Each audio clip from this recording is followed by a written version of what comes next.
ఎక్కడున్నా సరే రారా చెల్లి నన్ను చేరుకోవాలి.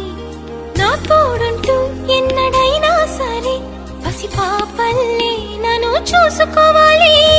అమ్మలోన ఉన్న కమ్మదనం వెన్నలోన కలిపి నాకు ముద్దు ముద్దు గోరు ముద్దలు పెట్టాలి. ప్రేమలోన ఉన్న తీయదనం ప్రేమతోటి తెలిపి చిన్న తప్పు చేస్తే నన్ను తీయక తిట్టాలి.